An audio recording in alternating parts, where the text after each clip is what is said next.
बच्चों हम पढ़ रहे हैं कक्षा 10 की गणित की पाठ्य पुस्तक का अध्याय 13 पृष्ठीय क्षेत्रफल और आयतन। आज भाग 7 में हम हल करेंगे हमारी पाठ्य पुस्तक की प्रश्नावली 13.2 की प्रश्न संख्या 1 से 3 तक। हमेशा की तरह आपको अपनी नोटबुक और पेन तैयार रखना है बच्चों।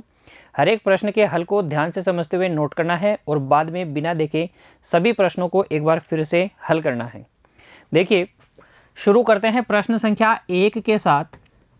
एक ठोस एक अर्धगोले पर खड़े एक शंकु के आकार का है जिनकी त्रिज्याएं 1 सेंटीमीटर है। इस शंकु की और अर्धगोले की त्रिज्याएं कितनी है? 1 सेंटीमीटर है तथा शंकु की ऊंचाई उसकी त्रिज्या के बराबर है। शंकु की ऊंचाई शंकु की त्रिज्या के बराबर ही है।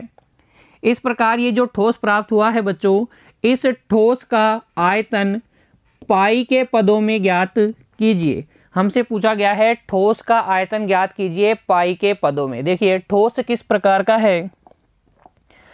ठोस है इस प्रकार का, एक अर्धगोले पर एक शंकु अध्यारोपित किया गया है। ये अर्धगोला है और इस पर ये इस प्रकार से शंकु अध्यारोपित किया गया है। देखिए, एक ठोस एक अर्धगोले पर खड़े एक शंकु के आकार का है। ये एक अर्धगोला है, उस पर एक शंकु खड़ा है।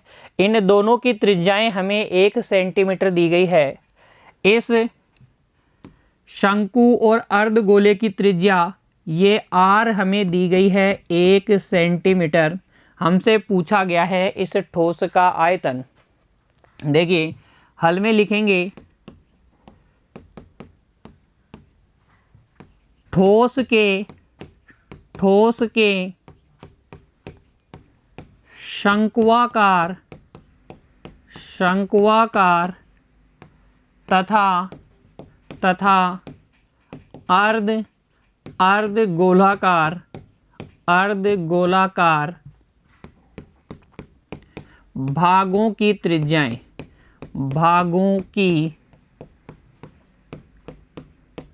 त्रिज्याएं कितनी हैं?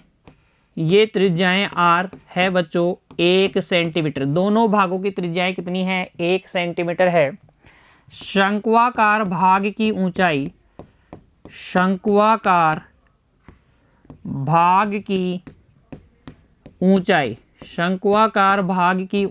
h कितनी है?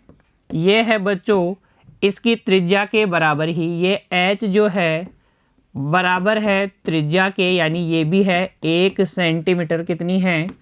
1 सेंटीमीटर है। इस ठोस का आयतन हमें ज्ञात करना है पाई के पदों में, तो लिखेंगे ठोस का आयतन। इस ठोस का आयतन हो जाएगा, देखिए, अर्धगोले का आयतन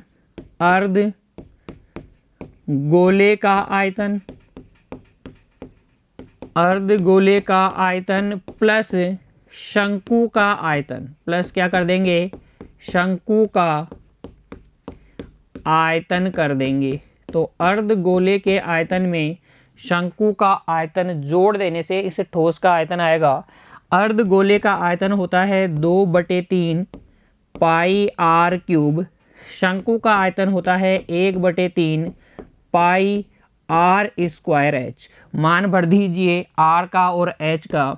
ये हो जाएगा 2/3 पाई गुणा 1 का क्यूब। पाई का मान नहीं रखेंगे क्योंकि आयतन हमें पाई के पदों में ज्ञात करना है, plus 1/3 pi r square H.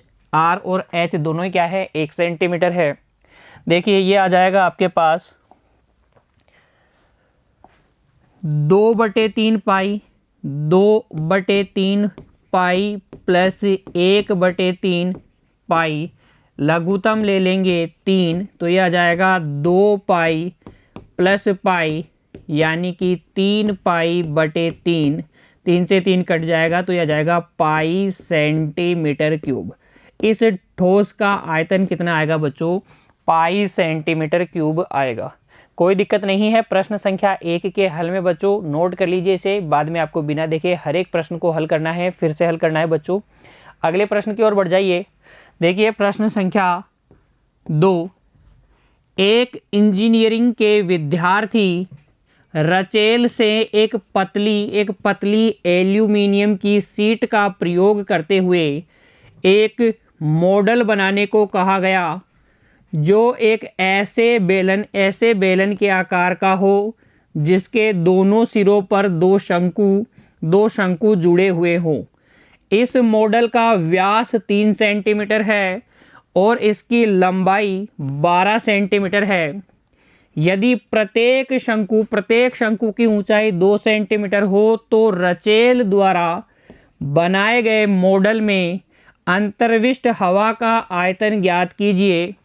यह मान लीजिए कि मॉडल की आंतरिक और बाहरी विमाएं लगभग बराबर है। तो इंजीनियरिंग का एक विद्यार्थी है बच्चों रचेल, और इससे कहा गया है एक मॉडल बनाने को। मॉडल किस प्रकार का है? बेलन के आकार का है, लेकिन इसके दोनों सिरों पर जुड़े हुए हैं 2 शंकु। हमसे पूछा गया है इस मॉडल के अंदर आने वाली हवा का आयतन कितना होगा, जबकि इस मॉडल की पूरी लंबाई हमें पता है 12 सेंटीमीटर है, शंक्वाकार भागों की ऊंचाई हमें पता है 2 सेंटीमीटर है और मॉडल का व्यास है 3 सेंटीमीटर। देखिए ये मॉडल किस प्रकार का है, बेलन के आकार का है जिसके दोनों सिरों पर क्या जुड़े हुए हैं? शंकु जुड़े हुए हैं। तो ये बेलन बना लीजिए और इसके दोनों सिरों पर जोड़ दीजिए 2 शंकु, ये एक शंकु और ये दूसरा शंकु। तो मॉडल कुछ इस प्रकार का है। ये शंक्वाकार भाग की जो ऊंचाई है h जो है बच्चों ये है 2 सेंटीमीटर। प्रत्येक शंकु की ऊंचाई h है 2 सेंटीमीटर।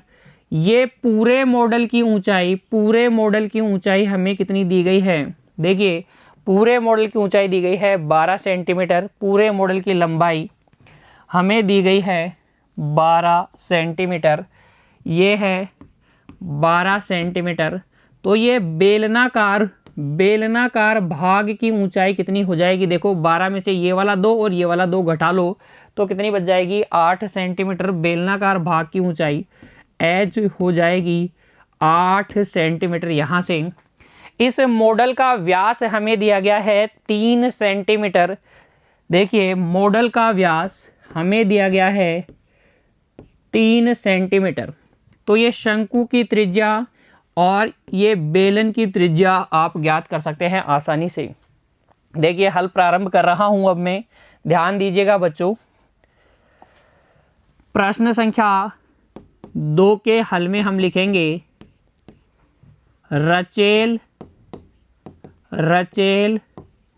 द्वारा बनाए गए मॉडल का व्यास, इस मॉडल का व्यास है बच्चों 3 सेंटीमीटर। कितना है? 3 सेंटीमीटर। अतः मॉडल के दोनों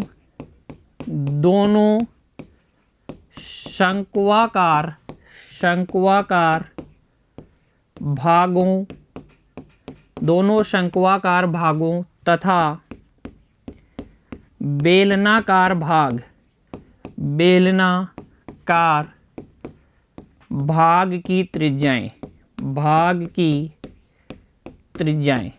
इन भागों की त्रिज्याएं हो जाएंगी बच्चों। देखिए r बराबर यहाँ से हो जाएगी व्यास बटे 2, 3/2 सेंटीमीटर।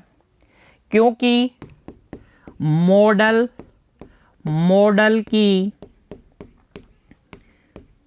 कुल लंबाई हमारे पास है 12 सेंटीमीटर तथा प्रत्येक शंक्वाकार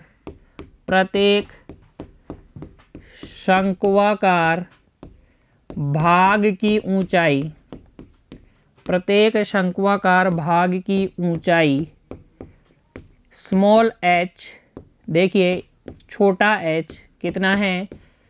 2 सेंटीमीटर है। प्रत्येक शंक्वाकार भाग की ऊंचाई 2 सेंटीमीटर है। अतः देखिए अतः मॉडल के बेलनाकार भाग की ऊंचाई लिख सकते हैं। बेलनाकार भाग की ऊंचाई, मॉडल के बेलनाकार भाग की ऊंचाई h यहाँ से हो जाएगी 12 माइनस 2 प्लस 2, कितनी आ जाएगी बच्चों? 8 सेंटीमीटर। कितनी? 8 सेंटीमीटर। हमसे पूछा गया था इस मॉडल के अंदर अंतर्विष्ट होने वाली हवा का आयतन कैसे ज्ञात करेंगे। देखिए, हम बेलन के आयतन में इन दोनों शंकुओं के आयतन को जोड़ देंगे तो हमारे पास हवा का आयतन आ जाएगा। लिखेंगे अब मॉडल में अंतर्विष्ट होने वाली या समावेशित होने वाली हवा का आयतन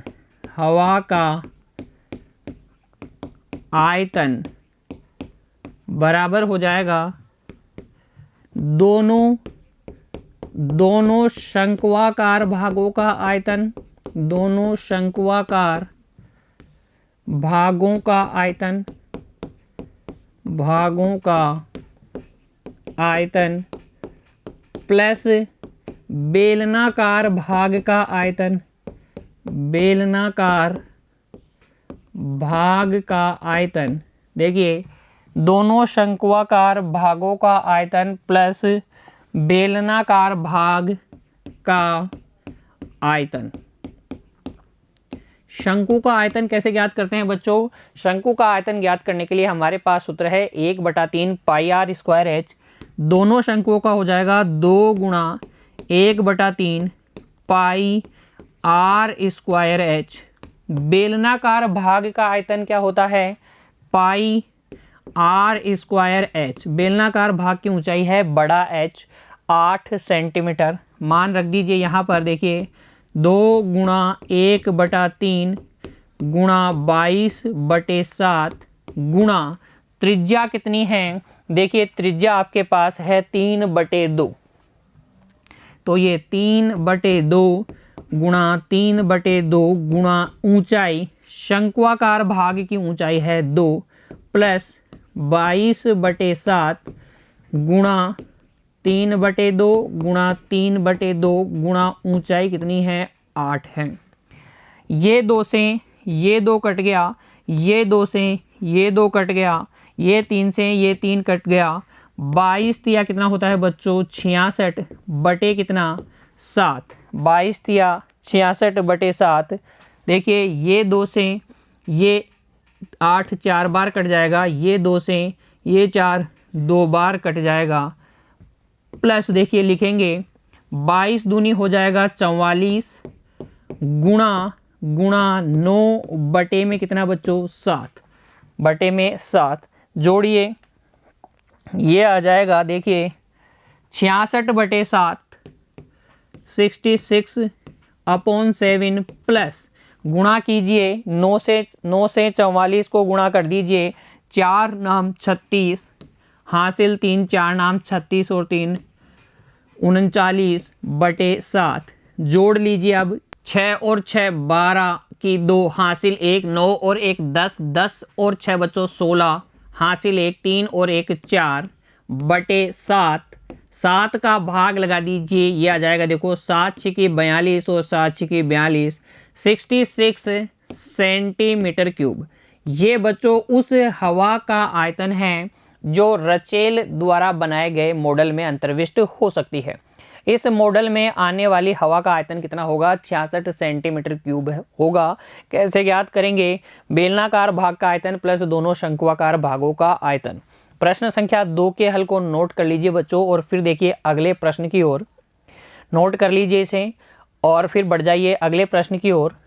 प्रश्न संख्या 3, एक गुलाब जामुन में उसके आयतन की लगभग 30% चीनी की चाशनी होती है। 45 गुलाब जामुनों में लगभग कितनी चाशनी होगी?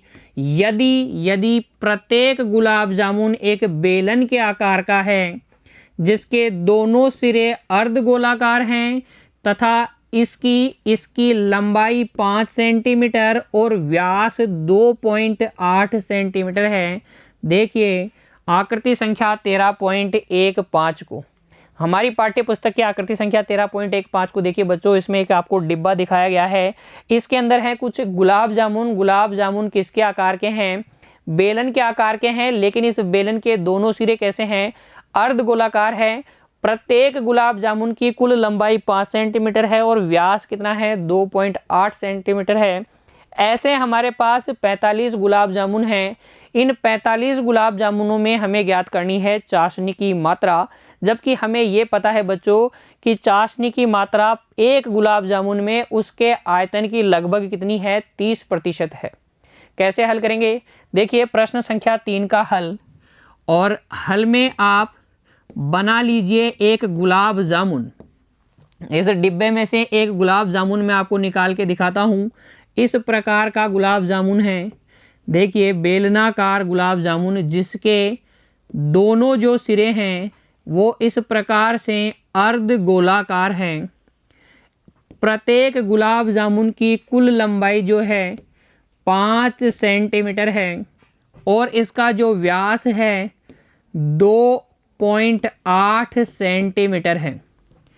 इसमें चाशनी कितनी है? इसके आयतन की 30% है।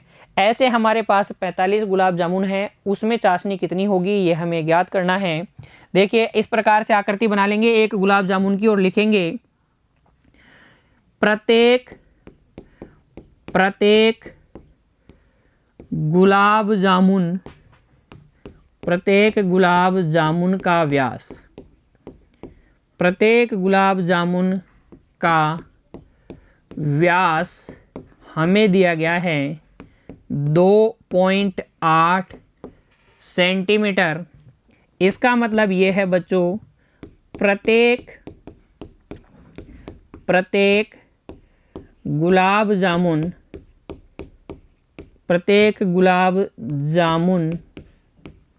के बेलनाकार, प्रत्येक गुलाब जामुन के बेलनाकार भाग तथा बच्चों दोनों अर्धगोलाकार भागों की त्रिज्याएं, अर्धगोलाकार भागों की त्रिज्याएं, ये दोनों भागों की त्रिज्याएं आ जाएगी बच्चों 2.8/2 यानी 1.4 सेंटीमीटर। प्रत्येक अर्धगोलाकार भाग की त्रिज्या 1.4 और बेलनाकार भाग की त्रिज्या ये भी कितनी? 1.4 सेंटीमीटर बच्चों। अब ध्यान दीजिएगा, ये 1.4 है, ये 1.4 है। इस गुलाब जामुन की कुल लंबाई 5 सेंटीमीटर है, तो इस बेलनाकार भाग की ये लंबाई कितनी हो जाएगी? इस 5 सेंटीमीटर में से 1.4 प्लस 1.4 अर्थात 2.8 सेंटीमीटर घटा लीजिए, ये आ जाएगा 2.2 सेंटीमीटर। कितनी आ जाएगी? 2.2 सेंटीमीटर। इस बात को भी हम लिख देंगे। देखिए लिखेंगे प्रत्येक गुलाब जामुन के बेलनाकार भाग की ऊंचाई, बेलनाकार भाग की ऊंचाई, प्रत्येक गुलाब जामुन के बेलनाकार भाग की ऊंचाई h हो जाएगी 5 माइनस 1.4 प्लस 1.4 कितना आ जाएगा? 2.2 सेंटीमीटर। प्रत्येक गुलाब जामुन के बेलनाकार भाग की ऊंचाई हमारे पास आ जाएगी 2.2 सेंटीमीटर। हमें ज्ञात करना है 45 गुलाब जामुनों में चाशनी की मात्रा, जबकि प्रत्येक गुलाब जामुन में चाशनी की मात्रा कितनी है? उसके आयतन की लगभग 30%। तो पहले हम प्रत्येक गुलाब जामुन का आयतन निकाल लेंगे, उसका 30% निकालेंगे तो चाशनी की मात्रा आ जाएगी, और फिर इस मात्रा को हम गुणा कर देंगे बच्चों किससे, 45 से, तो हमारे पास आ जाएगी 45 गुलाब जामुनों में चाशनी की मात्रा। तो देखिए प्रत्येक गुलाब जामुन का आयतन पहले हम ज्ञात करेंगे, लिखेंगे अब प्रत्येक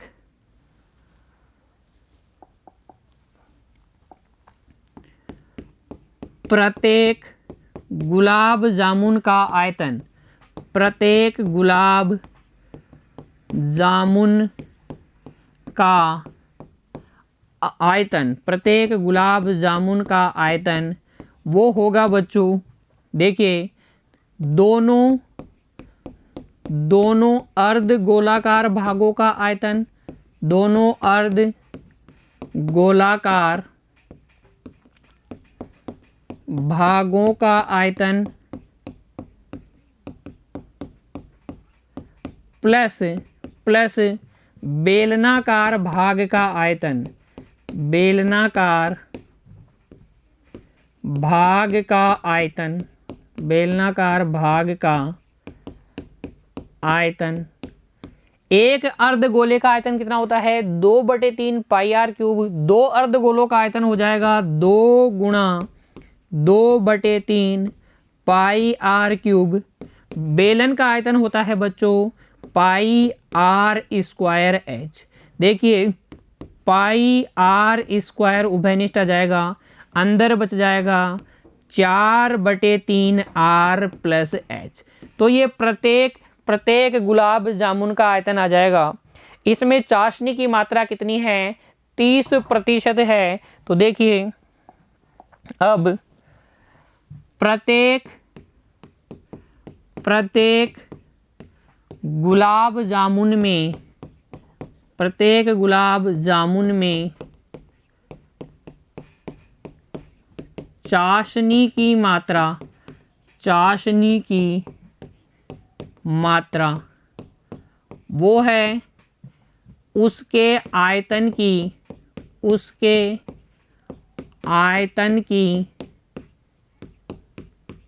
30%। अर्थात बच्चों हम कह सकते हैं प्रत्येक गुलाब जामुन में, प्रत्येक गुलाब जामुन में चाशनी की मात्रा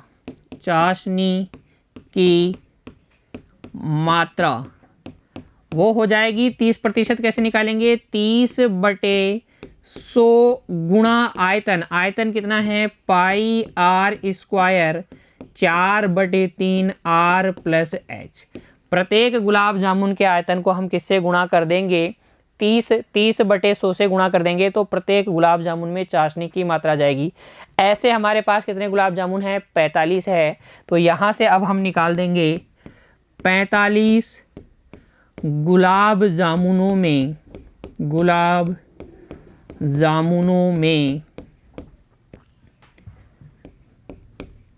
चाशनी की मात्रा, हर एक गुलाब जामुन में जो चाशनी की मात्रा है उसको हम 45 से गुणा कर देंगे।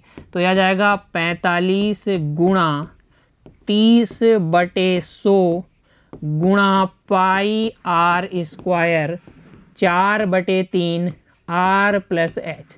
अब आप आर और एच और पाई का मान भी रख दीजिए बच्चों, और सिर्फ गणना करनी है आपको अब। तो अब आप कैलकुलेट कर दीजिए। देखिए ये 0 से ये 0 कट जाएगा और ये आएगा आपके पास 45 गुणा 3/10 गुणा पाई का मान 22/7, त्रिज्या है 1.4 गुणा 1.4 गुणा, देखिए बच्चों ये आ जाएगा एलसीएम 3, 4 गुणा आर 1.4 प्लस 3h आएगा क्या, 3h का मतलब 2.2।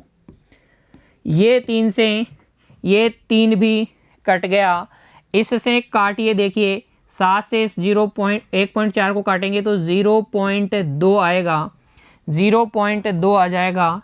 इसको काटिए आप 5 से तो 5 नाम 45, 5 दूनी 10, और ये 2 से ये 0.2, 0.1 बार कटेगा।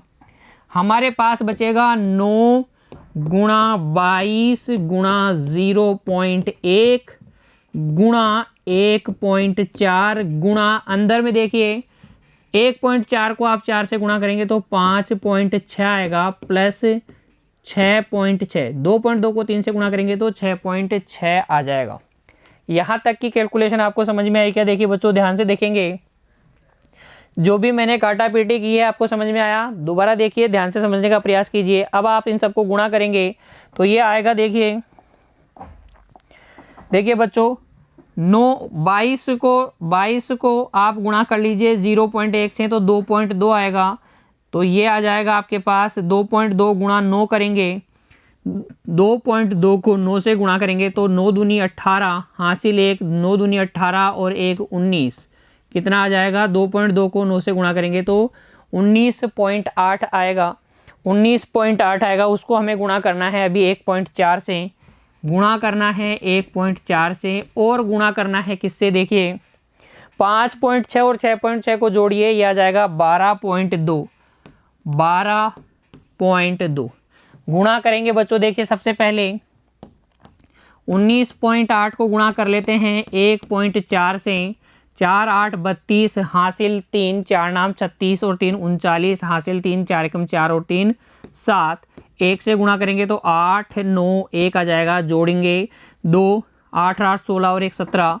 देखिए 9 और 8 हो जाएगा 17 हासिल 1, ये भी हो जाएगा 17 हासिल 1, तो ये 2 अंक छोड़ के दशमलव लगा देंगे, 27.72 आएगा। इसको गुणा करना है हमें 12.2 से, तो 2 दूनी 4, 7 दूनी 14 की 4 हासिल 1, 7 दूनी 14 और 1 15 की 5 हासिल 1, 2 दूनी 4 और 1 5। फिर से 2 से गुणा करेंगे तो 4 4 5 5 आएगा, और अब 1 से गुणा करेंगे तो 2 7 7 2 आएगा। जोड़ लीजिए बच्चों, 4 4 और 4 8 हासिल कुछ भी नहीं, 4 और 2 6, 6 और 5 11 हासिल 1, 5 और 5 10 और 1 11, 11 और 7 18 हासिल 1, 5 और 1 6, 6 और 7 13 हासिल 1 3। 3 अंक छोड़ के दशमलव लगा देंगे तो यह आ जाएगा 338.184 सेंटीमीटर क्यूब। ये आएगा उस चाशनी की मात्रा जो कि 45 गुलाब जामुनों में उपस्थित है। ये कैलकुलेशन वाला भाग बच्चों आपको करना है अपनी रफ नोटबुक में। ये रफ नोटबुक का कार्य है। इस तरीके से आप रिप्रेजेंट करेंगे अपनी नोटबुक में प्रश्न संख्या 3 के हल को। ध्यान से पढ़ेंगे बच्चों, उसके बाद में हल प्रारंभ करेंगे। आप प्रत्येक गुलाब जामुन के लिए जो विमाएँ हैं वो लिख लेंगे। बेलनाकार भाग की ऊंचाई, उसकी त्रिज्या, अर्धगोलाकार भागों की त्रिज्या लिख लेंगे। फिर एक गुलाब जामुन का आयतन निकालेंगे, दोनों अर्धगोलाकार भागों का आयतन प्लस बेलनाकार भाग का आयतन। ये आ जाएगा तो इसमें आप चाशनी की मात्रा निकाल लीजिएगा। इसमें आयतन की 30% आप निकालेंगे तो चाशनी की मात्रा आ जाएगी, और इस चाशनी की मात्रा को आप 45 से गुणा कर देंगे तो 45 गुलाब जामुनों में चाशनी की मात्रा आ जाएगी। कैलकुलेशन आपको बड़ी ध्यान से करनी है। 338.184 सेंटीमीटर क्यूब क्या आएगी, उन गुलाब जामुनों में चाशनी की मात्रा आएगी। आ गया समझ में? प्रश्न संख्या 3 तक अब आपको कोई दिक्कत नहीं होनी चाहिए। प्रश्नावली 13.2 की प्रश्न संख्या 1 से 3 तक आज बच्चों हमने हल की है। उम्मीद करता हूं तीनों प्रश्न आपको अच्छे से समझ में आ गए हैं। इन प्रश्नों के हलों में अब आपको कोई दिक्कत नहीं है। एक बार फिर से आप सभी प्रश्नों को हल करेंगे बच्चों। इसी उम्मीद के साथ आज की कक्षा यहीं तक बच्चों। मिलते हैं अगली कक्षा में, तब तक के लिए आप पढ़ते रहिए, खुश रहिए बच्चों। धन्यवाद।